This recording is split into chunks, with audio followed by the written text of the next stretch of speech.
L'Iran a ouvert un nouveau front contre les États-Unis avec des drones à Cuba, selon un rapport des services de renseignement. Donald Trump a confirmé que son gouvernement enquête sur des informations de matériel iranien stocké sur l'île et a affirmé que Washington agirait vite si cela était avéré. Un rapport basé sur des renseignements classifiés a indiqué que Cuba aurait acquis plus de 300 drones militaires. Ils auraient discuté de possibles attaques contre la base navale de Guantanamo, des navires américains et Key West, en Floride, en plus de recevoir des conseillers militaires iraniens. Le président des États-Unis a décidé de traiter cette révélation comme une menace réelle et a clairement indiqué qu'il n'acceptera pas une structure d'attaque liée à l'Iran installée dans les Caraïbes. Le moment aggrave la situation, car cette révélation survient en pleine guerre. Les forces américaines ont encore frappé des installations de missiles, de drones et de défense côtière iraniennes. Pendant que Téhéran intensifie les attaques dans le Golfe et tente de faire pression sur Washington hors de son territoire. Cuba apparaît alors comme une possible extension de ce conflit, près du territoire américain et sous la protection politique de la Chine. La simple possibilité a déjà déclenché une alerte sérieuse à la Maison-Blanche. Que garderait l'Iran à Cuba? Pourquoi le régime cubain accepterait-il ce risque? Comment Trump compte-t-il empêcher cette menace? Trump a parlé de l'affaire le 13 juillet dans le bureau ovale. Interrogé directement par un journaliste sur les rapports, le président a répondu que l'information pouvait être vraie. Il a affirmé que le gouvernement vérifie l'affaire et a averti que les États-Unis ne permettront pas que cela se produise. Des rapports évoquent des drones iraniens à Cuba, suscitant des inquiétudes. Comment est la relation avec Ziwa dans ce contexte? L'intervention militaire est-elle toujours en cours jusque-là? Au revoir, s'ils ont cela, et il est possible qu'ils l'aient, nous allons régler ça. Marco est dans l'autre pièce, s'ils l'ont vraiment, nous réglerons ça rapidement, nous n'aurons pas de problème. Nous n'allons pas permettre cela, ils peuvent cacher quelque chose, nous enquêtons là-dessus en ce moment. Il se peut que oui, ou peut-être pas, mais nous allons le découvrir rapidement. Washington ne voit pas cette affaire comme une simple rumeur. La Maison-Blanche n'a pas encore révélé de photographies, de documents, de lieux de stockage, ni le résultat de l'enquête. Le fait confirmé jusqu'à présent est l'existence de l'enquête et la volonté déclarée de Trump d'agir si les informations sont validées. Le rapport mentionnait plus de 300 drones militaires acquis par Cuba et évoquait des discussions sur d'éventuelles actions contre Guantanamo, des navires américains et Key West. Il mentionnait aussi des conseillers militaires iraniens à La Havane. Reuters a indiqué qu'elle n'a pas pu confirmer de manière indépendante ces allégations et que le gouvernement américain n'a pas présenté publiquement les preuves citées par les services de renseignement. La situation reste préoccupante car Téhéran utilise déjà drones et missiles pour faire pression sur les forces américaines et leurs alliés au Moyen-Orient. Si une telle structure est réellement en train d'être installée à Cuba, l'Iran essaierait de projeter sa capacité de menace directement à proximité immédiate des États-Unis. Direto dos Estados Unidos. La Chine est intervenue sur le plan diplomatique et a renforcé sa défense de Cuba. Le ministère chinois des Affaires étrangères a accusé les États-Unis d'avoir causé des souffrances au peuple cubain avec plus de 60 ans de blocus et de sanctions. Pékin a demandé la fin des pressions et a déclaré son soutien à la souveraineté cubaine. La Chine a déjà plusieurs fois exprimé sa position. Les plus de 60 ans de blocus total et de sanctions illégales imposées par les États-Unis ont causé de profondes souffrances au peuple cubain.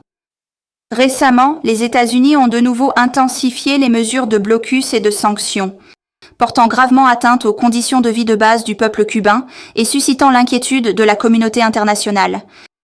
Les États-Unis doivent répondre à l'appel à la justice de la communauté internationale et mettre immédiatement fin au blocus. La coercition et la pression contre Cuba et cesser de violer les droits du peuple cubain à la survie et au développement. La Chine soutient fermement Cuba dans la défense de sa souveraineté et face à l'ingérence extérieure. Nous sommes prêtes à collaborer avec le monde pour défendre la justice et l'équité internationale. La déclaration n'a pas répondu directement à la dénonciation des drones, mais elle montre que la Havane n'est pas isolée. Si Washington augmente la pression, la Chine a déjà indiqué qu'elle entend soutenir Cuba politiquement et transformer toute action américaine en accusation d'ingérence.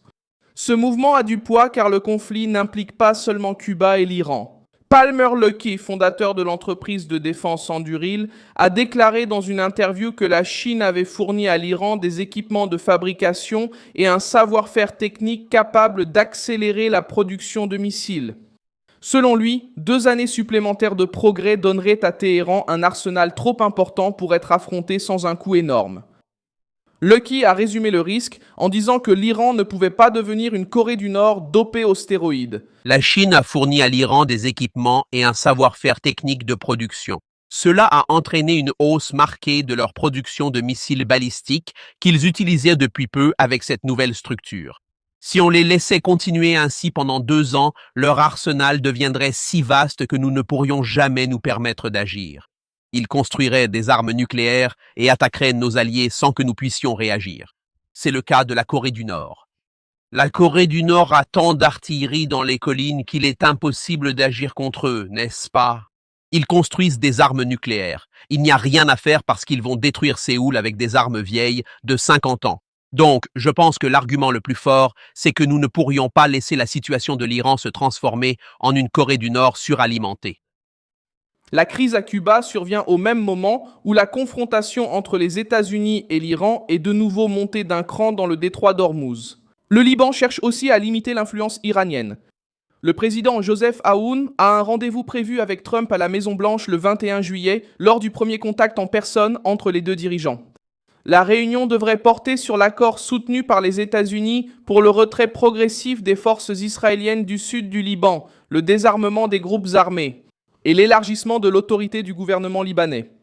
Aoun a affirmé qu'il n'accepterait pas de voir son territoire sombrer dans l'abîme pour servir les intérêts d'une autre nation et il a déjà accusé Téhéran d'utiliser le Liban comme monnaie d'échange.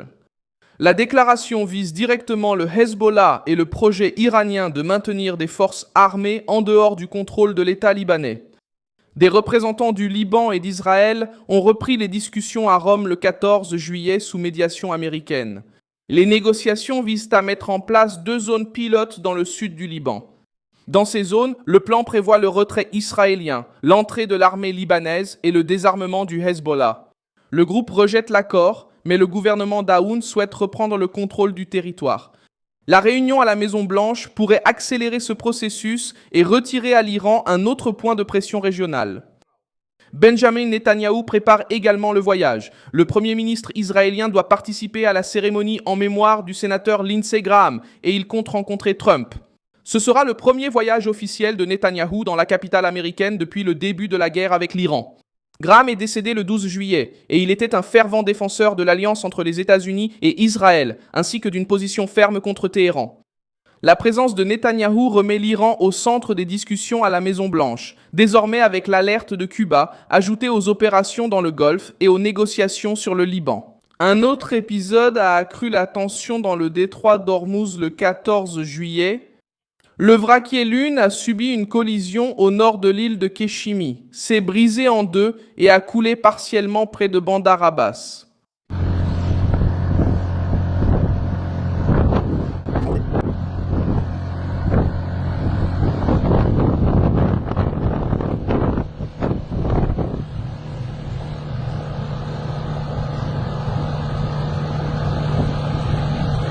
L'Organisation des ports et des affaires maritimes d'Iran a confirmé le naufrage, que des sources maritimes attribuent à une collision au nord de l'île de Keshen, aggravée par l'ancienneté du navire, vieux de 32 ans.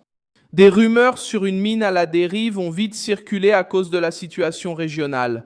Washington fait face à un réseau de pression qui passe par l'Iran, atteint le Liban, reçoit le soutien diplomatique de la Chine et arrive maintenant dans les Caraïbes à travers une grave accusation faisant encore l'objet d'une enquête. Si les services de renseignement confirment cette structure, Cuba aura placé l'île au centre d'une crise directe avec les États-Unis.